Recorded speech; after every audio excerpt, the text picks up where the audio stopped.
Yo. So in this video, I'm going to talk about triggers. Do you know what a trigger is? If you don't know what a trigger is, in regards to mindset, it's certain circumstances or people might trigger something within you that makes you react, get angry, upset. 9 times out of 10, it's usually somebody else which causes you to react and get triggered. Now, if you can channel your awareness into understanding, like just being aware of these triggers, you're probably like, yeah, of course I'm aware of them, because when such and such really annoys me, it's obvious. I know that I'm being triggered.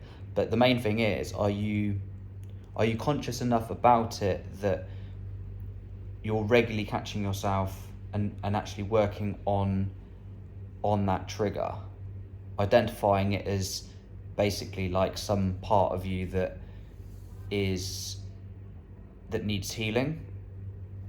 Because a trigger ultimately is like a wound.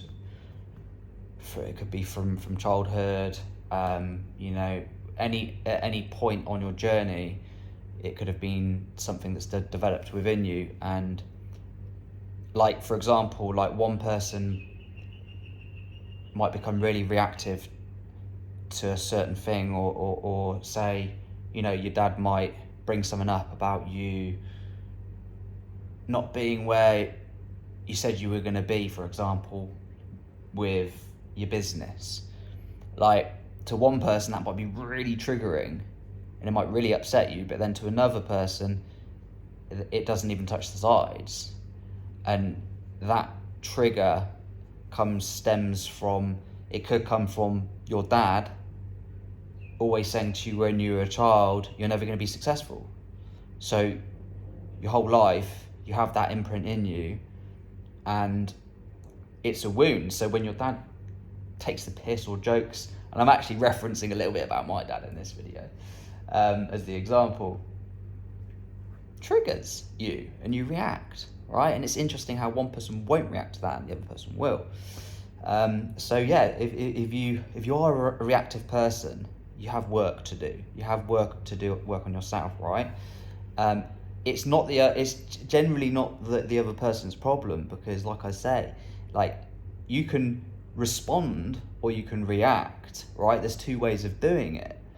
And the person that reacts is basically more damaged. I don't mean that in a bad way. There's a part of you that just needs to be healed.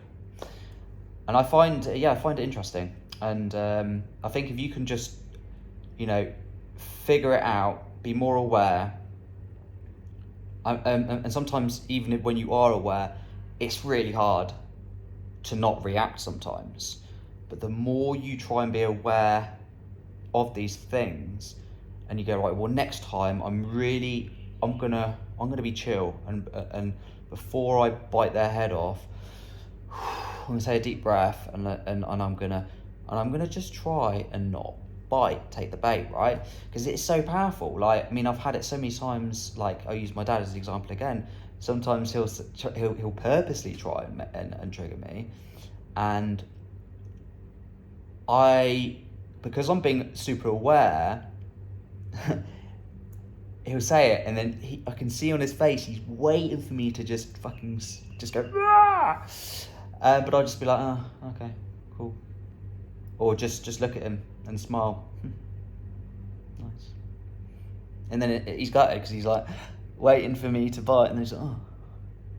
And then he actually makes it then actually reflects back at them. They're then like, oh, what am I doing? Like, do you see what I mean? It's sometimes you become a mirror to them, and then they become put in the spotlight. They're then in the spotlight.